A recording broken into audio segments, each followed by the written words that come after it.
میرے بھائیو، ہمارے معاشرے میں اگر دیکھا جائے نا تو 40-50 سال کی عورتیں اپنے ماں باپ کے گھر میں بیٹھی رہے گی اور اس کی شادی نہیں ہو پاتی۔ میرے بھائی، اس کے پیچھے وجوہات ماں باپ کے غلط فیصلے ہوتے ہیں۔ میرے بھائی، ہمارے ہاں جب بچی 16 سال کی ہو جاتی ہے نا تو ماں باپ کہتے ہیں ابھی صبر کرے، بچی پڑھ رہی ہے، اپنا تعلیم مکمل کرے۔ جب بچی 17 سال تک پہنچ جاتی ہے تو یہی ماں باپ کہتے ہیں کہ ابھی بچی نے اور بھی پڑھنا ہے، صبر کرے ذرا۔ اور 18 سال کی عمر میں ماں باپ پھر یہی کہتے ہیں کہ ابھی بچی نے ڈگری کے لیے اپلائی کرنا ہے۔ جب بچی 20 سال تک پہنچ جاتی ہے تو خاندان والوں میں سے کوئی بندہ اگر رشتہ بھیجتا ہے نا تو ماں باپ یہی کہتے ہیں کہ نہیں، یہ ہماری بچی سے زیادہ پڑھا لکھا نہیں ہے، تو اسی وجہ سے ہم آپ کے بچے کو اپنی بیٹی کا رشتہ نہیں دے سکتے۔ 21 سال کی عمر میں پھر ایک رشتہ آ جاتا ہے باہر سے، لیکن ماں باپ یہی جواب دیتے ہیں کہ نہیں، ہم اپنی ذات پات سے باہر اپنے بچیوں کا رشتہ نہیں دیتے۔ 22 سال میں پھر ایک رشتہ آ جاتا ہے تو ماں باپ یہی کہتے ہیں کہ آپ کے بیٹے کی آمدنی کم ہے، یہ ہماری بچی کو کیسے پالے گا، لہٰذا ہم آپ کو اپنی بچی نہیں دے سکتے۔ پھر اسی طرح 24 سال کی عمر میں پھر ایک رشتہ آ جاتا ہے تو یہی ماں باپ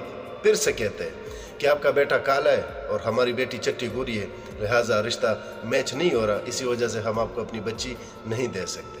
اسی طرح 25 سال کی عمر میں پھر ایک رشتہ آ جاتا ہے تو ماں باپ یہی کہتے ہیں کہ آپ کے بچے کا اپنا گھر نہیں ہے، پہلے اپنا گھر بنا لے، اگر اپنا گھر بنا سکے گا تو ہم اپنی بچی دیں گے، ورنہ آپ کا بچہ تو خود کرائے کے مکان میں رہ رہے، لہٰذا ہم آپ کے بیٹے کو اپنی بچی کا رشتہ نہیں دے سکتے۔ 26 سال کی عمر میں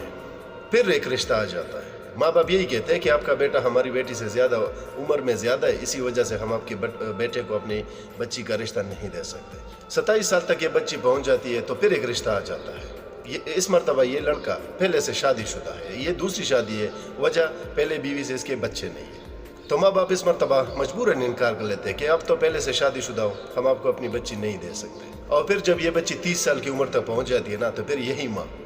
پیروں فقیروں کے پیچھے گھومتی پھرتی ہے اور ان سے منتیں کرتی ہے کہ ہماری بچی کے لیے رشتے تو بہت آتے ہیں لیکن میل جول والا رشتہ کوئی نہیں ہے، آپ کچھ ایسا تعویذ ہمیں بنا کر دے دے کوئی میل جول والا رشتہ مل جائے۔ اور وقت گزرنے کے ساتھ اسی بچی کے سر میں سفید بال لگنا شروع ہو جاتے ہیں اور ماں باپ اس فکر میں لگ جاتے ہیں کہ ہم نے تو سارا ٹائم ضائع کر دیا، اب بچی کا کیا بنے گا، ہم نے تو ساری عمر اس دنیا میں نہیں رہنا ہے۔ یہی فکر اس باپ اور ماں کو بیمار کر دیتا ہے۔ اور 38 سال کی عمر میں پھر ایک رشتہ آ جاتا ہے، آخری رشتہ۔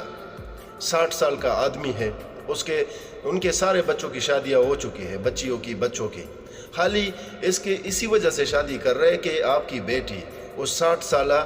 مرد کو سنبھال لے، کیونکہ وہ بیڈ پر پڑا ہوا ہے۔ اب 60 سالہ بزرگ کو کون اپنی بچی دیتا ہے؟ ان کی خدمت کے لیے بیوی بھی نہیں چاہیے اس کو، ان کو خدمت کے لیے کوئی چاہیے۔ اور آخرکار وہ وقت آ جاتا ہے جب بچی 40 سال سے اوپر ہو جاتی ہے اور بچی گھر میں اپنے ماں باپ سے، اپنے بہنوں بھائیوں سے سب سے شکایت کرنے لگ جاتی ہے کہ میرا ٹائم تو ختم ہو گیا، میرے ماں باپ نے نہ کر کے مجھے اس عمر تک پہنچا دیا، اب مجھ سے اس عمر میں کون شادی کرے گا۔ تو لہٰذا تمام ماں باپ سے اپیل کرتا ہوں، ریکویسٹ کرتا ہوں کہ خدا را اپنی سوچ کو بدلے، اپنی بچیوں کو اس پر مجبور نہ کرے میرے بھائیوں اور بہنوں کہ وہ بھاگ کر شادی کرے یا خودکشی کرے یا احساس کمتری کا شکار بن جائے یا ذہنی مریض بن جائے، کیونکہ وہ بیچاری تو آپ کی عزت کو دیکھ کر کوئی فیصلہ خود سے نہیں کرتی۔ لہٰذا وقت سے پہلے ازدواجی زندگی سے نواز دیں، یہ ماں باپ پر فرض ہے میرے بھائیوں اور بہنوں۔ امید کرتا ہوں کہ میسج کو آپ تمام بھائی اور بہنیں لوگ سمجھ گئے ہوں گے کہ اپنی بچیوں کا شادی ٹائم پہ کیا کریں۔ والسلام۔